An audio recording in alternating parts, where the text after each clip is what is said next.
यह स्वप्न से हकीकत तक पहुंचने की एक यात्रा है। यह कहानी है ऐसे बच्चों की जो अब तक समाज, परिवार और अपने जीवन के लिए अभिशप्त कहलाते रहे हैं। इनकी उपयोगिता और हिस्सेदारी समाज के लिए नगण्य रही है। कारण भी है हमारा कथित समाज इनकी शारीरिक विकलांगता के साथ साथ इन्हें मानसिक रोगी भी मानता रहा है। कहीं कहीं तो इन्हें पागल करार कर जीवन से ही नकार दिया जाता है। ये है रजत, एबनॉर्मल बिहेवियर का शिकार है। इसके व्यवहार में आक्रामकता है। यही कारण है कि इसे इसके घर वाले कभी बांध कर रखा करते थे और रजत बेचारा जो खुलने के बाद फिर से बंधना नहीं चाहता। उसे तो यह भी पता नहीं होता कि उसने गलती क्या की है। मेरा नाम है रजत कुमार। मेरी मम्मी बांध के रखती थी को कान तो मैं बांध देती।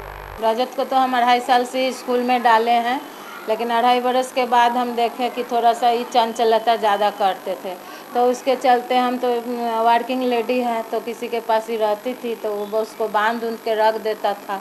विद्या को तो शायद डॉक्टर जीवन में ही नहीं आने देते, क्योंकि विद्या 5.5 माह तक ही घर में रह पाई। सिजेरियन बर्थ था। उसका किसी विकलांगता की आशंका के कारण डॉक्टर तब उसको जन्म देने के पक्ष में नहीं थे, पर माँ बाप के अथक प्रयास के बाद आज वह जीवन जी रही है।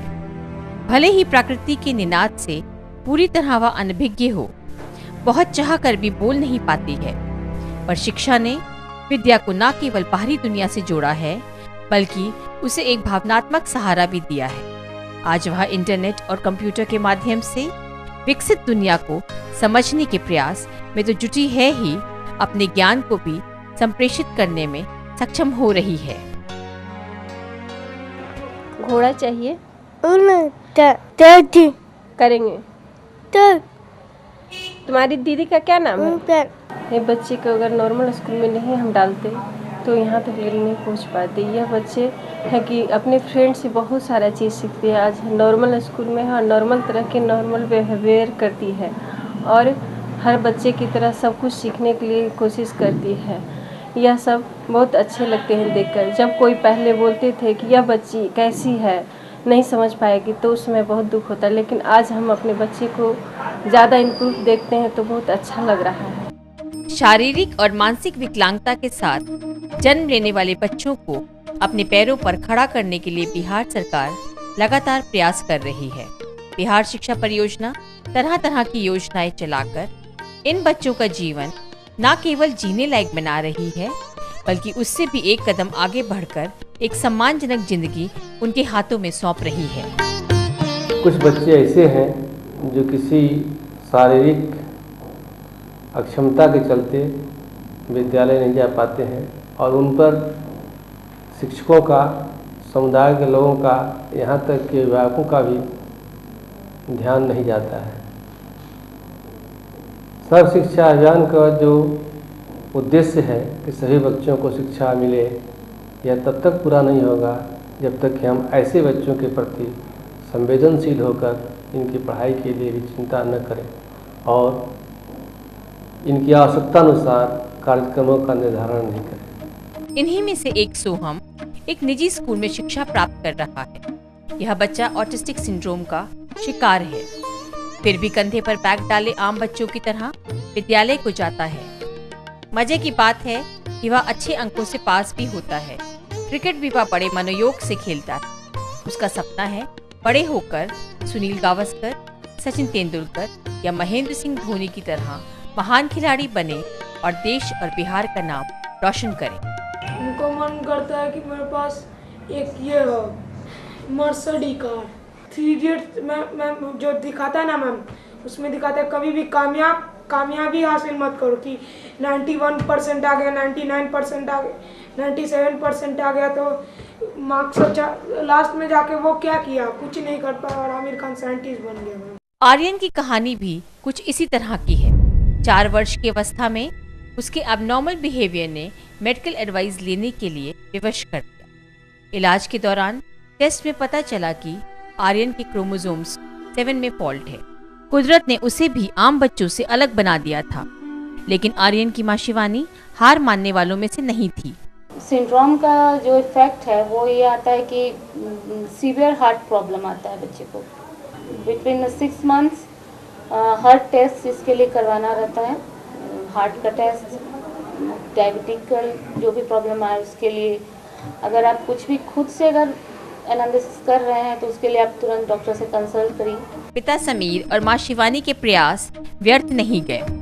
प्रकृति ने जिसे गर्भ में ही निशक्त बना दिया था, माता पिता की कोशिश से वह बच्चा आज एक प्रतिष्ठित स्कूल में न केवल पढ़ाई कर रहा है बल्कि फर्राटे से अंग्रेजी भी बोल रहा है। My name is Aryan. Yes, but I say no. Why? Because my mother say no. I cannot. Your mother? So it's no happy. Then I will not do. She is.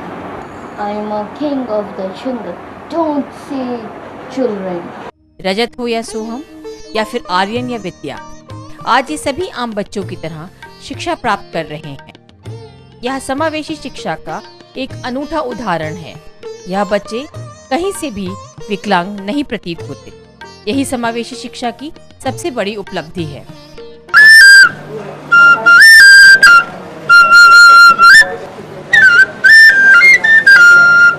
ऐसे बच्चों के लिए बिहार सरकार दूरस्थ जिलों में भी अथक प्रयास कर रही है और तरह तरह की योजनाएं चला रही है।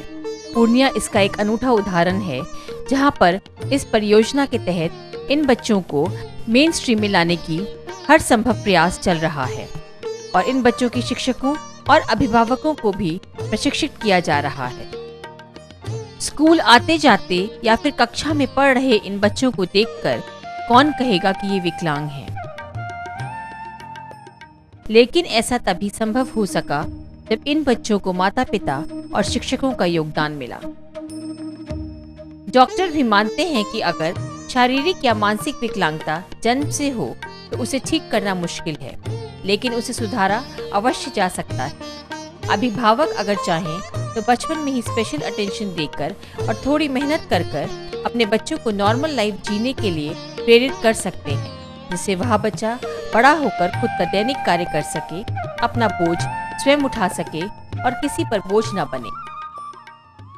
जो भी बच्चा स्पेशल नीड्स के साथ है, उसको कुछ स्पेशल केयर की ज़रूरत है, उसके लिए अगर हम स्पेशल एजुकेशन वाले स्कूल में अगर उसको हम देते हैं तो वो अपने साथ उसी तरह के क्राउड को देख रहा है। जो बच्चे डिसेबल हैं, अच्छे से नहीं समझ पा रहे हैं, तो वो आम जनरल बच्चे जो सही हैं उनको तो देख ही नहीं पाएगा। तो वो कैसे खेलते हैं, कैसे वो पढ़ते हैं, कैसे आपस में इंटरेक्ट करते हैं, इस चीज़ को वो सीख ही नहीं सकता।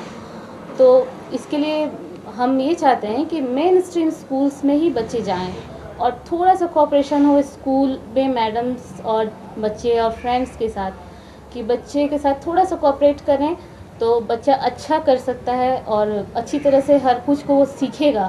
छोटी बच्ची थी तो इसको हमेशा केयर करते रहना पड़ता था, कभी गिर नहीं जाए, इधर नहीं हो जाए, उधर नहीं हो जाए। फिर अभी जब थेरेपी वगैरह हो गया तो नॉर्मली बिहेव करती है जैसे और बच्चा लोग करता है कहीं से। अब हम लोग को कोई स्पेशल केयर इसके लिए नहीं करना पड़ता है। तो आइए हम भी कोशिश करें ऐसे निशक्त बच्चों को एक नई मुस्कान देने की, जो मांग रहे हैं हमसे, आपसे अपना स्वाभाविक बचपन। अगर हमारा संकल्प उन हजारों बच्चों में किसी एक तक भी पहुंच पाता है, हम किसी एक को भी निशक्त से सशक्त बनाने की दिशा में प्रेरित कर पाते हैं, तो हम अपने ही समाज के एक ऋण से मुक्त होने का गौरवपूर्ण एहसास तो कर ही सकते हैं। यही है स्वप्न से हकीकत तक पहुंचने की एक बेमिसाल दास्तान।